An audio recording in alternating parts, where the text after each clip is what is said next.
président de la République Bassirou Diomaye Faye daal dina présider li nga xam ne mooy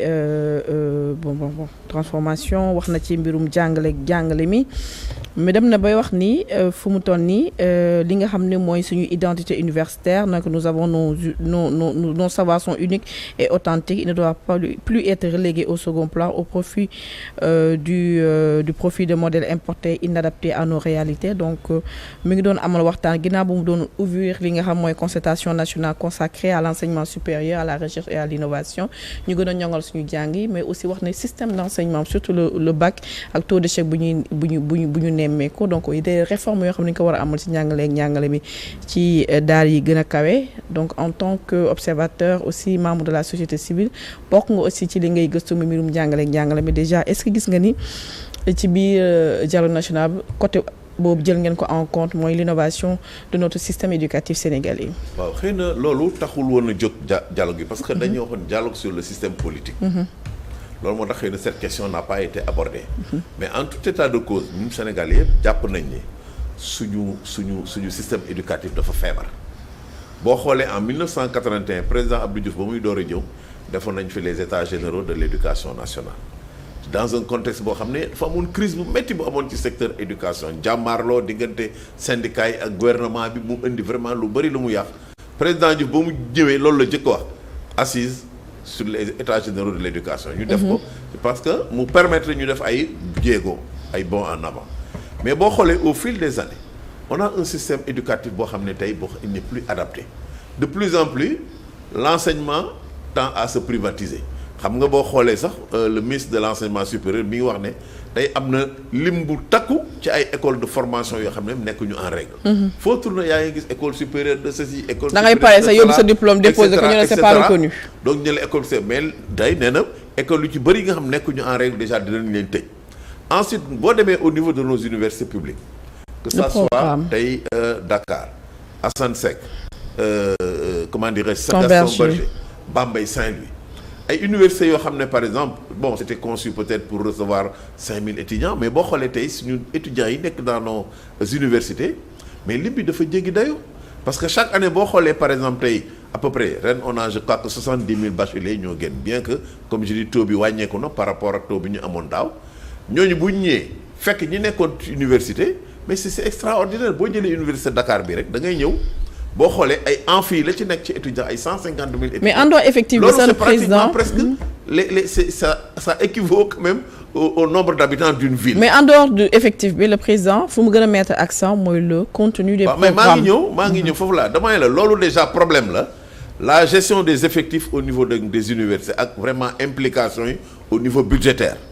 di nga am na ay chantiers yoo xam ne depuis ay années chantiers yi pare wuñu. indi woon na fi ay affrontements ça à Ziguinchor. tout à fait. à Ziguinchor affrontement yi nga dem Gaston Berger nga dem fenn nga dem à Sine Saloum donc nga xool les incidences donc budgétaires yi muy posé la question aussi de l'automaticité de la bourse yooyu yëpp nekk na loo xam ne vraiment lu diis donc ci état bi alors boo xoolee tey continue programme yi tey waroon nañu fexe ba yenn élèves yi peut-être ñu leen di orienter li ñuy wax vers les métiers émergents wala par exemple ay cycle enseignement professionnel nga xam ne nit ñi après avec un bac plus 2 ans au moins ils peuvent être opérationnels am liggéey. même avec BFM. waaw par exemple formation professionnelle boo amee sa CAP bi mën na la yóbbu ba ci ingénieur élèves yi ku ci nekk da nga am bac bëgg a dem université. donc wax naa les flux d'effectifs yi ak vraiment les problèmes de gestion des effectifs mais également la question donc des débouchés alors tey boo xoolee presque il y a un décalage ou bien un chevauchement entre par exemple 2 années académiques dañuy ñëw. ba maanaam presque di dugg ci beneen at fekk examen wala cours année yi ko jiitu déjà duñ ko donc loolu yëpp ay problème la yoo xam ne je pense que dafa laaj ñu saytu et je pense que c'est ça le sens aujourd'hui donc de ces assises yi président ubbi woon pour que ñu waxtaan naka la ñuy mën a tëggaatee suñu système donc éducatif fexe ba université bi vraiment am une vocation qui consiste à peut-être produire à former des cadres mais des cadres yoo xam ne au moins vraiment bu ñu génnee dañuy am débouché. Sinon si le système continue comme ça chaque année mu am nit ñu un flux d'étudiants yu jóge ci école secondaire yi terminale ñëw université effectif yi day yokku bon on a un système de formation non adapté xale yi bu ñu génnee après di taxawal du ñu am liggéey. bu obsolète juste. D'où l'important de mettre l'accent aussi sur la formation professionnelle nga xam ne même boo ne amee BFM tu peux être opérationnel. boo amee formation loolu mooy déjà mën nga commencer liggéey donc ci yeneen alternative parce exactement. que l'université ne peut pas ingurgiter tous les bacheliers yi nga xam ne dañuy génn vraiment donc des écoles secondaires. alors Pape Sané et ça pose le beaucoup de président de la problèmes République am na phrase bu am importance bu mu wax mi ngi naan le baccalauréat sénégalais doit sérieusement être réformé. Le taux d'échec au bac est une anomalie qu'il faudra bien corriger. C'est pas le baccalauréat qu'il faut réformer, c'est le système éducatif. Absolument. Système éducatif parce que waaw parce que bu ñu réformer bac bi alors que tout le cursus scolaire ba ngay egg si bac baaxul daanaka on aura la même finalité jàpp naa li nga xam ne Babacar wax li mu wax je crois que depuis des années Diouf avait déjà compris à travers les états généraux mais malheureusement xam nga rek ñun Sénégal souvent on a des administrations yi nga xam ne am na ay mbir yoo xam ne bu ñu bëggul mu avancer du avancer mukk donc dañ koy jël teg ko ci tiroir de temps en temps ñu dépoussiérer génne tuuti ainsi de suite man je crois que déjà avec l'expérience des ISEP là yi nga xam ne moo am au niveau des régions mais c'est quelque chose bi nga xam ne fondamentalement ça peut résolver les gaps des universités nañu fexe ba nga xam ne formation professionnelle waaw nañu fexe ba nga xam ne ISEP yi daañu leen dooleel dana permettre li ngay wax ni élèves yi à partir du BFM mën a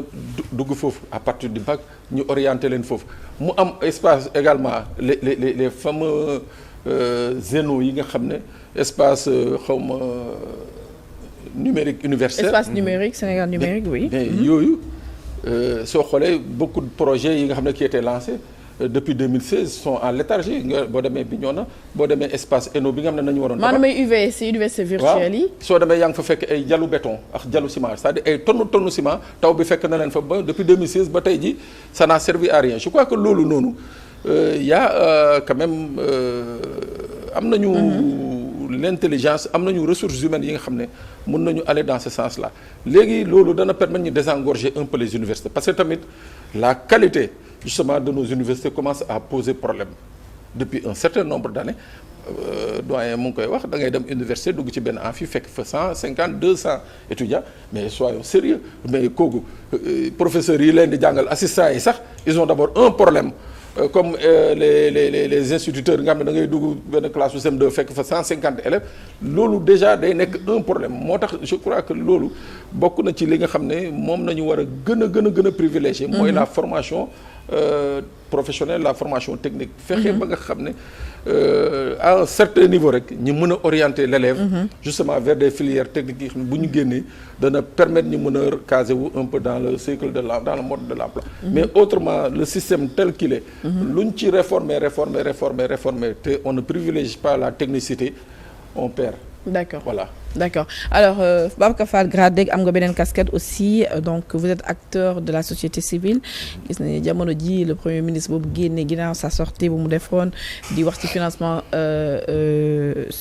organisation yi nga xam ne ils sont dans la société civile soulevé na tollé donc déjà yow vous êtes membre du directoire ci dialogue bi yaa ngi wax sànq ci mbirum financement wu parti ñu war ko déclarer xam mais pourquoi ça doit poser des problèmes su fekkee si au niveau de la société civile ñu mën a xam la provenance de leur financement. waaw xam nga aussi des fois la société civile a bon dos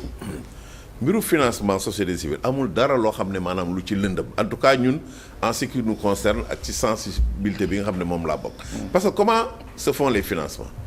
da ngay gis par exemple benn structure bu mel ni à l'époque y avait l'USAID avant muy tëj. wala ku ci mel ni par exemple Union européenne wala les ambassades dañuy yore ay fonds yoo xam ne dañuy appuyer les organisations de la société civile et lépp ça se fait dans la transparence dañuy def lu ñuy wax dañuy lancer ay appel à projet bu ñu lancer appel à projet yow nga daal di ñëw nga soumissionner par exemple soit pour le renforcement des capacités par exemple des parlementaires ñun démb ñu ngi doon def dans le cadre du programme Saxal Jàmm benn appui pour vraiment renforcer les capacités des députés nouvellement élus dans le cadre global d'un projet Saxal Jàmm projet boo xam ne li ko tax a jóg mooy vraiment prévenir donc les conflits ak vraiment consolider la cohésion sociale donc dañuy lancer appel à projet ci ab thématique par exemple mën nañ tey ci wàllu parité wala genre wala par exemple même sur des questions par exemple de développement bu ñu lancer yow par exemple nga daal di ñëw nga soumissionner bu fekkee ne ce dossier jàll la ñu financer la vraiment dans la plus grande transparence. Il y a un système vraiment de contrôle et de gestion des fonds boo xam ne c'est très très très rigoureux nekkul loo xam ne par exemple dañuy dem bitim réew mu nekk ay financement occulte yoo xam ne dañ koy jaarale ci suufu table yi wala c'est des choses qui sont très transparentes maintenant nag lii problème bi mooy. et c'est valable pour tous les ONG. pratiquement en tout cas ci li ma xam man ONG yëpp amu ci kenn koo xam ne nii di nga jot ay financement yoo xam ne financement occulte la lépp lu ngay jot c'est sur la base pour man d'appel à projet boo xam ne da ngay soumissionner ñun par exemple au niveau donc de GRADEC on a eu à bénéficier des financements de OSIWA de l'ambassade donc du Canada de l'Union européenne actuellement nous avons un projet que nous mettons en œuvre boo xam ne Union européenne moo ko financé mais loolu lépp état bi heure bu ñu bëggee ñëw par exemple ñun ñu xool contrôler vérifier suñu ay comptable wala suñu source ay revenus c'est tellement transparent que amuñu lu ñu nëbb y a pas de fonds occultes qu'on reçoit donc ONG yi bari na ñoo xam ne ñu ngi liggéey ci wàllu développement di même accompagner état bi bien di suppléer même les insuffisances de l'état donc pour man dañu am un rôle complémentaire. kon waru leen dérange fekkee ñoom ils sont dans la transparence te dañuy accompagner état ko waru poser problème. absolument état aussi dans son rôle du xool. warul poser problème. maintenant pour man li nga xam ne moom laa yaakaar mooy wax naa ko keroog ci ouverture dialogue national bi plaidé naa pour que organisation de la société civile yi ñu institutionnaliser leen. nga xam ne état bi dafay liggéey ak ñoom ci anam yu leer. pourquoi pas moom un financement public. mu am loo xam ne par exemple dañ leen koy jox état bi mën na génne par exemple chaque année damay génne par exemple 2 wala 3 milliards. comme ni ko defee presse bi jox organisation de la société civile. pourquoi pas ñii di liggéey ci wàllu développement boo demee tey ci àll bi. am na ñoo xam ne par exemple yenn ONG yi ñu ngi ci wàllu agriculture ñenn ñi ils sont dans le changement climatique. ñenn ñi ñu ngi ci par exemple ci yeneen domaine ci sur les questions par exemple d'extraction minière ak yooyu. ak nga xool les conséquences yi muy def ci environnement bi donc bari na loo xam ne ñun vraiment dañuy wax ne ñun ak état bi dañu am vraiment un rôle complémentaire. dañu war a jàppale. ñu bari nag xëy na peut-être des fois du ñu percevoir. vraiment important su organisation. wala ça dépend ci position yi nekkee. voilà maintenant c'est vrai que les organisations de la société ont toujours eu ce problème là yenn saa yi yenn nguur yi dañ leen wax naan bon c'est des politiques encagoulées surtout ñi nga xam ne comme ñun dañuy liggéey ci wàllu par exemple gouvernance politique et démocratique. yenn saa yi ñu tam ñu ne ñu bon yéen vous êtes des politiques encagoulées yenn saa yi ñu wax ñu ne yéen vous êtes les béquilles donc de l'État. c'est selon des fois opposition bi dal suñu kaw yenn saa yi nguur gi dal suñu kaw mais je pense que xëy na quelque part il y a un travail peut-être de clarification pour que nit ñi xam tey njariñu société civile bu fekkee ne vraiment en tout cas teg nañ ko ci yoon financement yi comme je dis amuñu financement yi occulte li ñuy def aussi ñu ngi koy def au grand jour bu ñuy def activité dañuy inviter même les autorités publiques moo xam ministres yeeg yooyu pour ñu ñëw doom di jiite di présider suñu activité donc dañuy inviter donc les télévisions que ce soit les télévisions privées ak la télévision nationale lu ñuy def ñu koy fësal ñun par exemple dans le cadre du projet Saxal Jàmm on a été il y a 2 semaines dans la région de Kédougou et de Tamba pour faire des dialogues communautaires compte tenu par exemple des menaces transfrontalières yi am foofu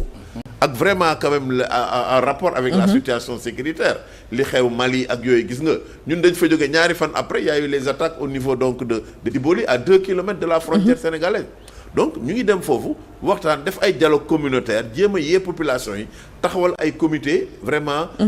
disons de paix et de mobilisation citoyenne. D'accord. Pour que nit ñi di vraiment anticiper ci crise yooyu mu bañ a am. D'accord. Donc sous ce rapport là je pense que société civile am na njariñ maintenant bon li jotoon am pour man vraiment peut-être c'est un incident am na premier ministre peut-être nu mu waxee dal ci kaw peut-être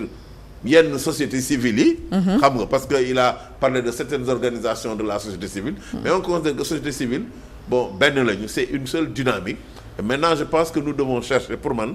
à gën a peut-être dëgëral suñu relation donc ak nguur gi parce que dañu am lu ñuy wax nu mu tëdd vraiment complémentarité. D'accord. nguur gi mënul nekk fu nekk am na foo xam ne nguur gi mënu faa nekk. mais ñun ñoo fay nekk nécessairement. D'accord alors loolu je pense qu'il faut qu'on le comprenne de part et d'autre. Bon, voilà. Sànq yaa ngi wax crise mais il faut qu'on parle aussi de cette crise qui sévit dans le secteur de la justice ak grève bi